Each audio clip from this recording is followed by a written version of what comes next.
Last year, the global footwear industry, just in 1 year, during the pandemic, made 23 billion pairs of shoes. That's 3 pairs of shoes per person on the planet. And yet 1 billion people have no shoes. Studio Solidaire at Manifiesta with Vijay Prashad and Marc Botenga.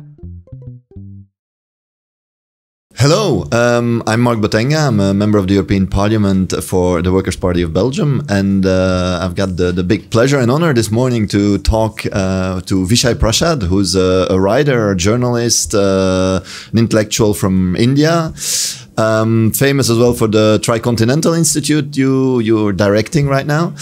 And we're going to have a chat about, let's say, the world, what it looks like, what we're going to. So maybe the first thing, amongst the many things you've done, you know, you've written a number of books about international affairs. One of them has just been published in Dutch as well. Washington Bullets in English, but now in Dutch it's Imperialism for Beginners. But recently you've taken an initiative with about, I think, 400 organizations on no Cold War. No Cold War in China. Why? What's that about? So, Mark, you know, it's a pleasure to be here. This is the first time in Belgium for me to leave a hotel in Brussels.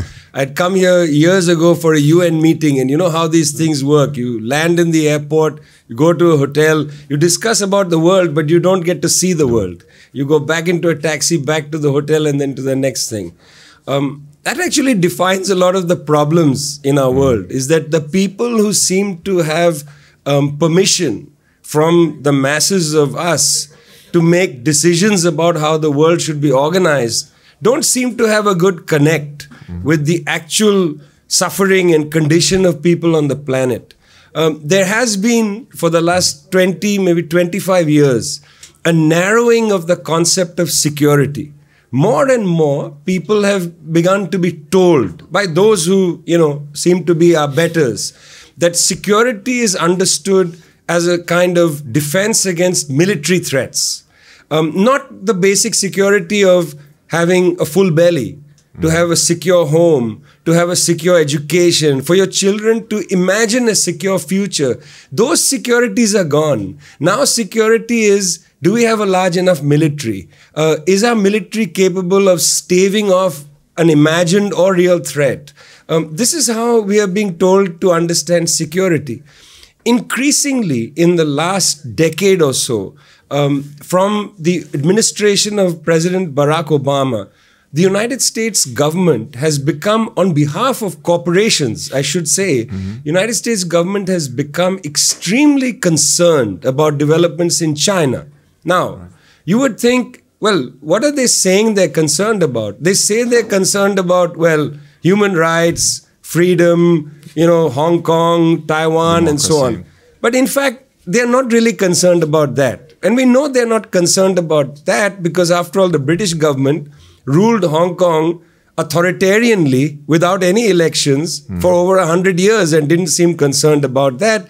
United States not concerned about democracy in Saudi Arabia. It's not really democracy. What's bothering them is the Chinese technical scientific establishment has, in a sense, in many key sectors, green technology, high tech, telecommunications, they've gone beyond Western companies and therefore threaten existentially the dominance of Western manufacturing companies, industrial companies, high-tech companies, and so on, to have control over the sale of these goods in the planet. And so they've ramped up this warfare language, the security language. But really, is this what an ordinary person in Belgium should be worried about? This fantasy of China taking away your privacy, when your real problems are you don't know how you're going to pay your rent. You don't understand whether your pension is going to be yours or somebody else's. Those securities are no more on the agenda. That's the reason I'm very concerned, not just with the rhetoric about China, but what has happened to the idea of security. But you're talking about a Cold War. Now, when I'm thinking Cold War, what I remember is you know, United States, Soviet Union, you know, which ended 89, 91. So do you think we will go in that direction again, to have a similar situation between, I don't know, the United States and China, perhaps. Could it turn into something more? Are you afraid of military confrontation? How do you see that? So the issue with the USSR, the Soviet Union, was also in the early period, in the 1940s, after 1945, there was a sense that there might be a military confrontation. And after the development of, serious nuclear arsenals, it became less and less certain that there would be a direct clash. And you saw proxy wars take place in different parts of the world and so on. In this case, both Russia and China have developed the capacity to defend their borders. See, Russia and China don't actually have the capacity to inflict harm militarily on the United States. Well, yes, if Russia launches a suicidal missile attack, perhaps, but they understand that they can't confront the overwhelming power of the United States and its allies, but they can defend their borders. I mean, China is clear, it can defend its borders. That's true. So I don't think there's going to be aggression from the Russians or the Chinese to directly militarily confront the United States. But what we do see, and this is what's really troubling, is the United States has since 2013 quite concertedly attempted to poke the bear and poke the dragon. This is their own language. Poke the Russians, poke the Chinese. What do I mean? In 2013, the United States worked with the government in Ukraine, for instance, to try to take Ukraine out of any relationship with Russia. This had a serious issue I'll come to in a second. And then secondly, there was an attempt to break Syria away from its relationship to Russia. Russia has two principal warm water ports, the port in Sevastopol in the Crimea and the port at Tartus in the coast of Syria. These are the only two warm water ports, substantial warm water ports that Russia has access to. The US was trying to take it away. That's the reason the Russians sent military aid to the Syrian government. That's the reason you saw the seizure of parts of the Donbass and Crimea and so on. These are serious attempts at undermining Russian power, military power. With China, every day, US and US-related British and some other NATO country warships go close to the Chinese waters. They call these freedom of navigation missions, provoking the Chinese military. I find these very dangerous developments. Like, why can't the United States sit down with the Russians or sit down with the Chinese and have a serious conversation about a range of issues rather than try to provoke them militarily in the Arctic as well? The serious provocation in the Arctic by the United States and its allies against Russian interests. We can discuss whether Russia is behaving appropriately or not behaving appropriately, China's behaving appropriately. This conversation can happen in a rational fashion. But why does the United States have to bring out the sword at the first instance and shake it around in the UN Security Council chamber, and rather than try to sit down and just talk? Oh, it's remarkable, by the way, is looking at EU foreign policy or the foreign policy of European member states. How strongly they align with that policy, be it by sending fighter jets to the Arctic, be it by or to the Baltic Sea, or indeed supporting the United States missions close to the Chinese waters. However, what you mentioned was that this all started, or at least started to gain some traction under Obama. Now we've seen that Trump has had a very aggressive stance towards China, but it's not changing with Biden. There seems to be this continuity. How do you explain that? It's very interesting because in the United States foreign policy establishment, there's been a long debate about how to use Russia or China against each other. This goes back to the 1940s. When you read the US State Department policy documents, you see they are thinking about let's favor China against the Soviet Union. And this leads then to Kissinger's mission to Pakistan, Nixon going to Beijing, exacerbating the Sino-Soviet dispute. Kissinger, who's a very famous, let's say, Minister of Foreign Affairs, as we would call him here, of the United States, for many times. Kissinger was the Metternich of American power. He's more than just the Minister of Foreign Affairs. No disrespect to the Minister of Foreign Affairs, but he was the Metternich. I mean, he was we the tend to forget how important he's been. At the time, but today many people here would have forgotten about him. But obviously he's still alive, he's still alive, and he's still writing stuff. So, but in fact, when Obama was the president, Henry Kissinger came back with an enormous book called China, where he tried to make the argument the United States needs to go back and make a very close relationship to China in order to isolate Russia. Because there's this US vision that if China and Russia get together in Eurasia, it will undermine American power. And that for the United States to have dominance over the world, the gap between Russia and China must be maintained. This is Kissinger writing just in the Obama years. But what you're saying is that basically this line, so Biden's not going to break with the policy of his predecessors. I think it's more difficult now because the Obama administration miscalculated. In a sense, Obama, rather than trying to split Russia from China, went after both at the same time with pivot to Asia, and then with this aggressive policy of moving NATO closer and closer to the Russian border. You know, there was an agreement made between Shevardnadze and Baker. So that is a famous agreement you speak about. What was in it? Well, those were two ministers of foreign affairs. They were. Edward Shevardnadze and James Baker. And they said that, okay, the Soviets said, we will allow Germany to reunite. But NATO's border on the east will end at German border. It will not go into Poland. It will not, certainly not into Ukraine and so on. That at that point, the Soviet Union was still there. But it will end in Germany. This was a gentleman's agreement.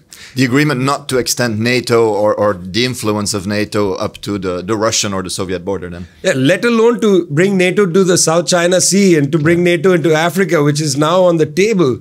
That was the general orientation of the agreement. But Obama aggressively moved towards, the Russian border, at the same time pivot to Asia. What that had the impact of, what that did was brought the Russians and Chinese together. So in the Obama period, the Russians and Chinese settled their decades-long border agreement, and they signed a Russian-Chinese security agreement. They don't say it's a security agreement, but it's a military agreement. They do exercises together, military exercises. There are military sales of arms and weapons on either side, and the militaries are getting closer and closer together. So the very thing that Kissinger said, or earlier than that, the foreign policy said, break them apart, is actually gone the other way. So during Trump's period, Trump came in saying he's going to favor the Russians against the Chinese, which is the reverse Kissinger. But that blew up in his face because the American foreign policy establishment would not allow Trump to reset the clock with the Russians. So the Russians and Chinese now have a very close bond. At the meeting in St. Petersburg held every year, Putin and Xi Jinping have been greeting each other as old friends and so on. So Biden has no choice now, because now Biden cannot go to the Russians and say, look, let's reset the relationship. And he's certainly in no position to reset with Xi Jinping. So this has trapped the United States. And part of the so-called declining influence of US power has to do with not the rise of China, but the new relationship between the Russians and the Chinese. And the Europeans have simply not come to terms with this reality. Now, there is one thing, though. We started off with the new Cold War, which is, I believe, a real risk. How do we prevent it? I think that part of it is that. Part of it is a direct work, very difficult work by political, social, civic organizations pushing back against this yellow peril, xenophobia, hatred of China, which is developing. It's a very dangerous mechanism. Chinese people outside China getting threatened, beaten, and so on. We see evidence of that in the United States. I find that very disturbing. We've got to push back against the demonization of China. I think that's one thing that we really need to do. We need to make sure that we think about what our militaries are doing. The Belgian government sent 600 troops to Afghanistan. Why? What did they do there? For what reason? Belgium is the home to NATO. NATO is now going to be imagining itself as a global power. After having been bitten in the 20-year engagement in Afghanistan, it will learn no lessons. After having destroyed Libya and not allowed any discussion afterwards about what was the point of the bombing of Libya, no discussion, They're now imagining NATO Asia, NATO Africa. Come on, guys. Let's have some, seriousness of purpose here. Do we really want this NATO to expand beyond its initial mandate? Do you want all of your social treasure in your country to be used to build up your militaries? Why not, the decencies of people be taken care of before that? All of that is going to help us have a conversation about this Cold War. It has a lot to do with the new militarism. Let's have the new generation of weapons. Why? But this is, the new reality and this continuity. US, let's call it intervention, or at least pushing, the boundaries towards the Chinese border, the Russian border. This interventionism, this is what we generally call, or very often call, imperialism, US imperialism. Now, you have made the point that you're actually one of those people living on the other side of imperialism. How would you explain imperialism? What is imperialism really? The way you live it as well. I mean, the face of imperialism seen from India or from other countries in the South. Well, imperialism is experienced even in the North. But let's just talk about it in a very simple way. You have a government in Venezuela which has oil that it wants to trade. It wants to trade it in a normal commercial way, but they are being prevented to conduct normal trade. Now, why? Who gives whom the right to prevent you from conducting normal trade? You and I want to trade something. I'm going to give you a book. You're going to give me a handkerchief. It's between the two of us. It's an agreement we make. Somebody comes in between and says, no, we forbid you from taking anything from Marc. Now, what gives you the right? We call those extra economic power. You're coming in and interfering with our normal relations. It's a way of sanctioning and destroying the economy of another country, basically. Exactly. Sanctions are in a very narrow way permitted by the United Nations Charter. What the United States is doing to 30 countries around the world, Venezuela, Cuba, Nicaragua, Zimbabwe, Lebanon, Syria, you name it, 30 countries, those are illegal sanctions because they don't have the kind of narrow authority of the United Nations Charter. That's a form of imperialism. Here's another form of imperialism. If you don't accept what we're saying, if you don't accept our deal, a mining company, US mining company shows up, says, here's the deal on the table. If you don't accept the deal, the ambassador is going to come in, the IMF regional chief is going to come in and they're going to say, well, we're going to make it difficult for you to get an IMF loan. You better take the American deal.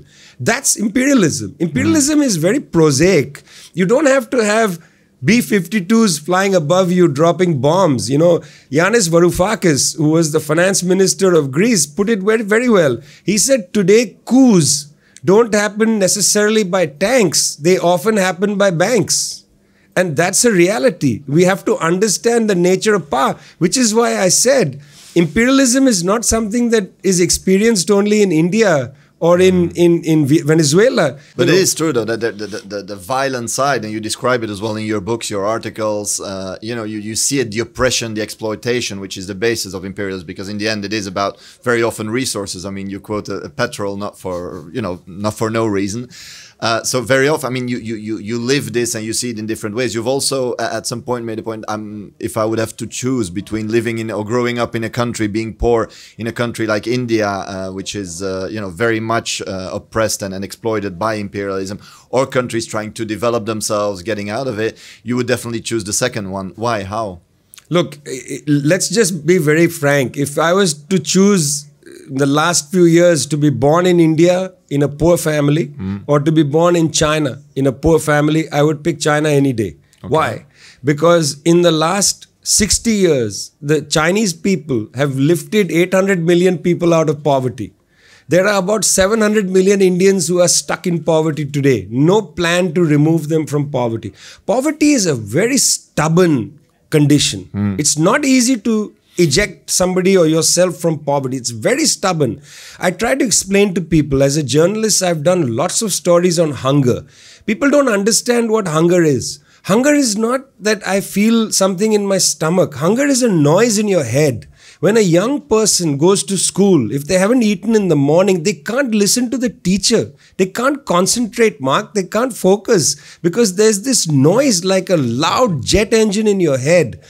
If you don't have a process, a set of policies, a dynamic in your society, a commitment to eradicating this very stubborn issue of poverty, it's just not going to happen. You know, I see poor people in Europe, I see poor people in the United States, all over the world. But one of the interesting features of this Chinese experiment is that they have gone after poverty. In Brazil, the government of Lula, you know, in the 2000s, they put as a priority Fome zero, zero hunger. You know, they were applauded by the United Nations. As soon as the process of Lula and Dilma Rousseff was ejected through an illegal method in the parliament, and the right-wing government of Temer and then Bolsonaro came in, hunger levels have gone up in Brazil. You know, so frankly, I'm going to speak a little politically. As a socialist, frankly, if a socialist process doesn't put eradicating hunger, eradicating poverty at the center, we are not socialists. We just have a set of ideas. 1 billion people in the planet don't have shoes.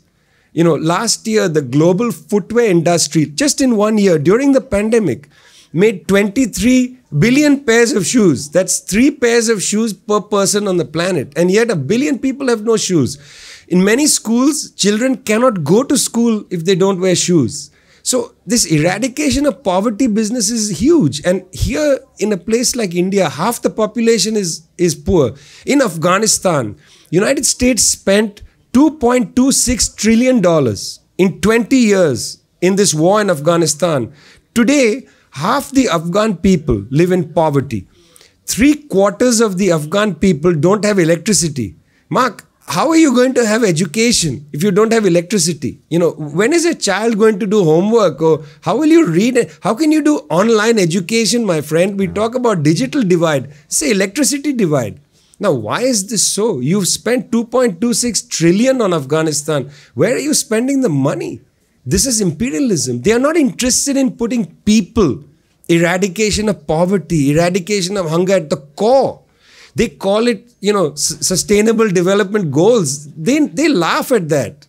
It's a joke for them. It's two different things. I mean, Afghanistan's very clear. It's been in you know, occupied basically for 20 years, and then you had this entire thing of we're going to build a state, we're going to build democracy, we're going to do, you know, and all of this clearly now collapsed. But if you look at, you know, India is not militarily occupied. Other poor countries are, you know, free countries, democratic countries.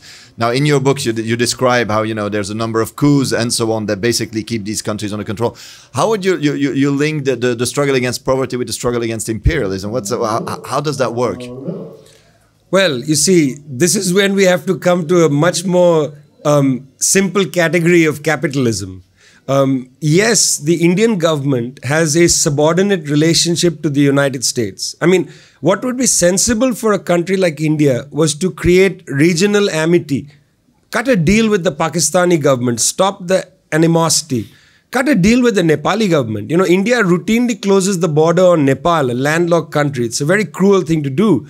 Make a new arrangement with the Chinese, you know, get involved in Asian development, regional development, you know, that kind of thing. No, India has allowed itself to be used by the United States in alliance with Japan and Australia and something called a Quad, where they are basically putting the livelihood of the people on the table to put China back in 20 years. You know, they're involved in this process.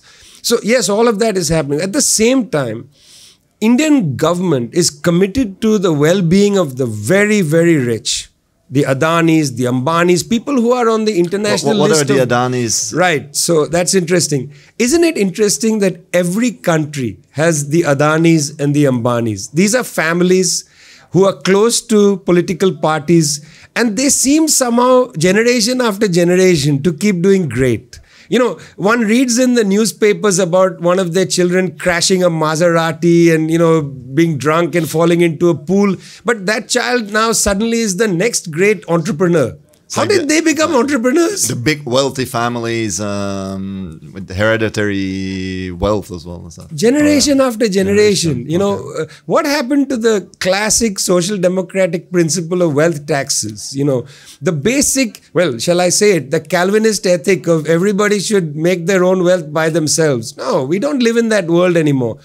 I bet in Belgium you have Adanis and Ambanis and Tatas and Birlas and, you know. We definitely do. That's right. And so they are fine. They are doing great. Meanwhile, from their houses, they look out of the window and there are seas of slums, oceans of slums. You know, when the UN reports that 1 billion people in the planet live in slums, it's an underestimate. But half of them, I feel, live in India. I just feel like, you know, 85% of the extreme poor live in South Asia and in sub-Saharan Africa. 85% of the world's extreme poor live in just these two parts of the world. There are more extreme poor people in India than in all of sub-Saharan Africa. But because of a racist mindset, people think, oh, the poorest people are in Africa. This is a racist understanding of Africa. But more poor people in absolute numbers live in India. And why? Because capitalism suggests that the well-being of profit, the well-being of the rich is more important than lifting up the least of them. You know, in other words, poverty, hunger, and so on. Which is why I say, for a socialist, our politics don't begin in the macro arena. Our politics begin with each person in our country, each individual has to be lifted up, understand that they are dignified people. Now, let me ask you a question. I mean, we've talked about the United States, the imperialist nature of the United States, you know, sanctioning, aggressing, and so on. Now, many people would ask, you know, we also see Chinese companies, you know, taking over Western companies, investing heavily in Africa, albeit less obviously than Western or European powers. But still, is there not a point to be made, as some would say, that China can be considered an imperialist power? Now, you argue very forcefully that it's not, but I'd be very grateful if you could explain to us why exactly. So there are many different aspects of this that should be seen. Firstly, all Chinese investment is not government investment. There's a lot of private investment. I mean, you know, like any socialist establishment, there are things in the public sector and then there are things that are private. So a lot of the investment is private also. People like to confuse that and talk about Chinese investment. Okay. Now, what are the investments and what are they like? I'll take an example. Let's say here is Zambia and here is a copper mine. The Chinese will come on and put on the table an agreement and they'll say, we would like to have a 20-year agreement to mine the copper and we will pay X amount of money and we'll amortize it and we'll have a deal over the years, we'll increase the rates and so on. We can renegotiate after 5 years and that normal commercial thing. Then they'll say, to sweeten the deal, we'll build a road from here to the town, we'll build a hospital, we'll build 3 schools and so on. And because we're doing all this, Chinese central financial institutions will provide certain loans to the government. Right. That's a commercial deal. The Americans show up or the Canadians will show up and they'll say, we'll give you so much for the mine. And the Canadian ambassador will come along, the IMF chief will come along, and you know, if it were not a landlocked country, there would be a US warship off the coast and so on. These are 2 deals at the table for the government of Zambia. Now, it's up to governments of Zambia, governments of India and so on to have our own national project and to be able to look at 2 deals and make an arrangement. Right. Who do we want to choose? The thing is, the Chinese don't say we are forcing you to do this. They're putting a deal on the table. You want to leave the deal, you can leave the deal. I'll take now a concrete example. El Salvador wanted to build a port on the Pacific coast, a massive port. Would have been one of the biggest ports in the Pacific, rivaling Los Angeles. Very large port project. So Central America. Central America, yeah. And the government of China and private Chinese money made a consortium. They bid for building the port. The government of El Salvador agreed. President came to Beijing. They had a big public discussion and so on. On the way back to El Salvador, he stopped in Japan. At the time, Shinzo Abe was the premier in Japan. Abe met him privately and told the president, you have to break the deal with the Chinese. The Americans are not happy with you. When you get to San Salvador, they will be waiting to discuss this. So that he would think about this on the flight. He gets back to San Salvador. There is a delegation from American Creche, which is the American State Department project called Growth in the Americas. It's their facility. At the time, it was the administration of Donald Trump. His son-in-law's best friend or college roommate was the head of American Creche. So he was there in San Salvador. They met, and the government of El Salvador broke the deal with the Chinese to make the deal with the Americans a worse deal commercially. So now people say, well, the Chinese are doing this, Chinese are doing that. Very interesting. At around this same time, the Atlantic magazine, a US liberal magazine, did a story written by US academics based at a US institution, which assessed whether China is conducting debt trap diplomacy. That's DEBT, the diplomacy where you get trapped by loans. They looked at the evidence carefully, particularly the Sri Lankan port of Hambantota, but others. And in this article, in the Atlantic magazine, they said there is no debt trap diplomacy. Look, the Chinese come... Diplomacy, just to make sure, is that I'm offering you a deal, but basically by cutting that deal, I'll be strangled in debt or whatsoever, and I'll be, you know, bound to you forever. That's what they call debt trap diplomacy. I get in because I want the cheese, but in the end I get cut up and locked up, whatever that. Perfect. And in fact, the mouse is in the trap forever.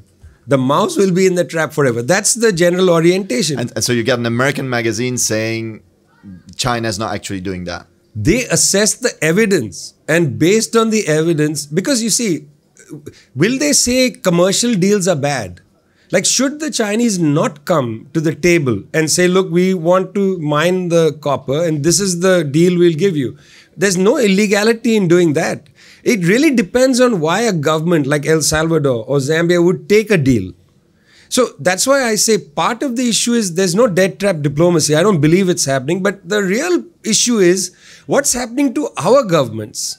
You know, the government in Pakistan, the government in Bangladesh, the government in... Do we have a project? Do we have something on the table? What's our dignity? Or are we just taking the first deal that comes to us? But this is interesting because one of the points, obviously, and I'm going back, let's say, to the start of our talk, is that the rise of China also comes with a decline, a relative decline of the power of the United States and of imperialism, you know, and imperialism in crisis as such. Now, is that a reason, you know, for hope? Or first of all, how do you see the crisis? Are there elements that you can see? Okay, imperialism clearly is in crisis, and then secondly, you know, this must give us some hope. But we'll get to the hope part later. But well, firstly, I'm not sure imperialism is in crisis as such. Nobody should doubt that the United States has the world's most powerful military.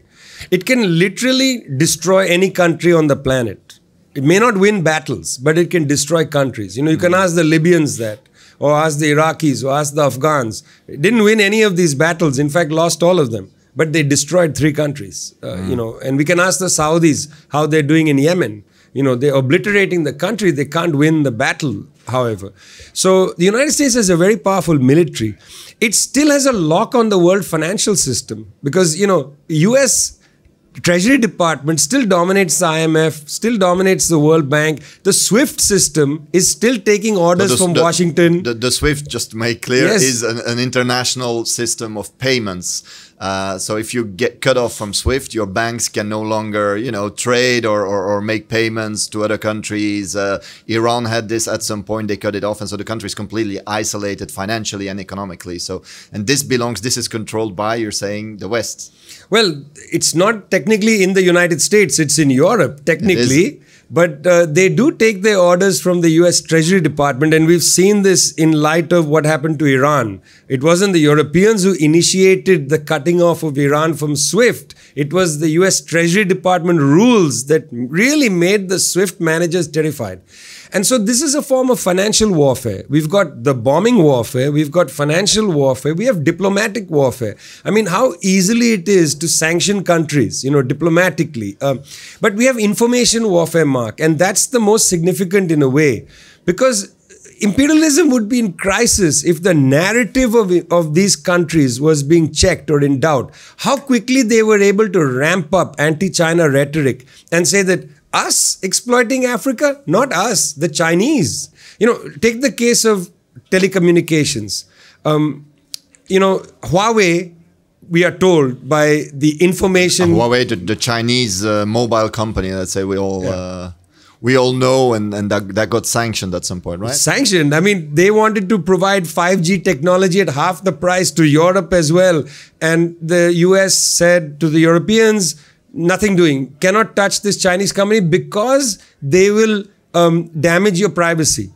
Meanwhile, in Russia, Edward Snowden had released slides, or he was in Hong Kong then, he released slides to American media companies published all over the world, which showed that US telecommunication private companies were routinely giving information to the intelligence services of the United States. We already know it's happening, but we don't believe that. We somehow believe, oh my God, the Chinese will spy on us. This is information warfare. You know, this is a direct indication of how silly the public debate is. So imperialism is not in crisis. It's able to manipulate information so cannily, so quickly. It's able to say to me, oh, you are a Chinese agent. See, why can't I go on a news program somewhere and say, but listen, you're asking me these offensive questions. I say to the broadcaster, you are an embassy of the United States. But he will say to me, no, you are from the Chinese embassy. You see, information war is an asymmetrical thing. Clear. They can easily color you and pillory you and say you're wrong. But in fact, the evidence suggests, like this Huawei evidence suggests, Mike Pompeo said Huawei might do this. US Secretary of State. And previously at the CIA. He was the head of the CIA and will likely be the next president of the United States. Mike Pompeo, it's a likelihood. It's all on record, so we'll come back to you afterwards. It's a likelihood. Mike Pompeo said that China might deliver information. Huawei might deliver information to the Chinese government. He didn't say it will. He said might. That was a public statement. But at the same time as he said that, we already knew what Snowden had revealed. And yet the US media, CNN and so on, didn't pick that up. They just said, oh my God, the fear of the Chinese stealing our information. I was very interested in how limited the context setting is. And that's how information war takes place. That is a powerful technique. You're pointing someone else rather than looking at what your own government or whatsoever is doing. However, if you're saying that it's not really that much of a crisis, or at least their power to destroy or to convince is very strong, we need hope. We need struggle, we need hope, and there is hope because there is a lot, and you write about that in different of your books and your articles about the resistance to the system, which is, I believe, increasing, and many of the organizations you daily work with are active in this resistance. Now, how do you see that develop? How is this resistance going? Is it growing? Well, we are at the Manifiesta, which is an incredibly hopeful event. I mean, at every tent, there are people bringing on the table interesting new ideas to change the world. Last night, Peter Merton's speech was very powerful, and it offered a way forward, talking about climate, talking about real democracy, about decency and how people should behave. I mean, we are surrounded by hopefulness in that sense. Tens of thousands of Indian farmers have been sitting on strike, essentially, against the Indian government for the last 8 months.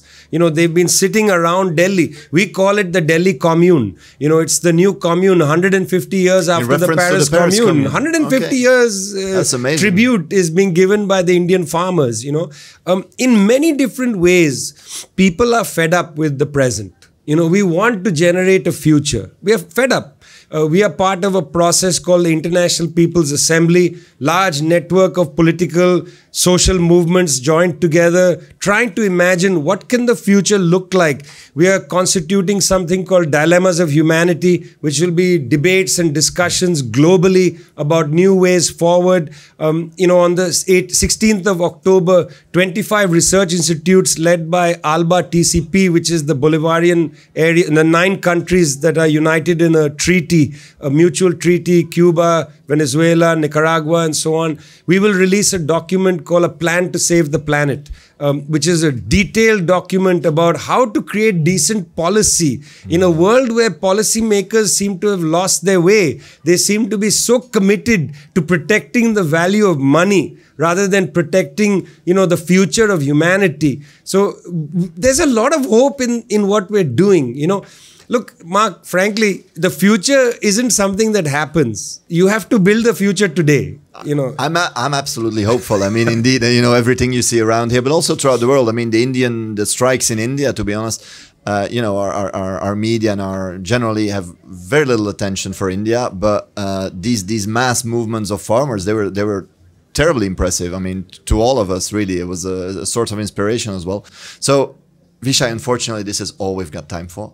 But I really want to thank you. I mean, it's been inspiring as always. So I would, encourage everyone to read at least an article, but preferably one of your books. And I'm looking forward to seeing you very soon again. It was great to be with you. And Belgium, 11 million people, whatever, it's the epicenter. It's the epicenter. All eyes are on you, Mark. On you. That's a lot on of you, pressure. Mark. That's on you. Thanks for the pressure and the support. See you later. Studio Solidair.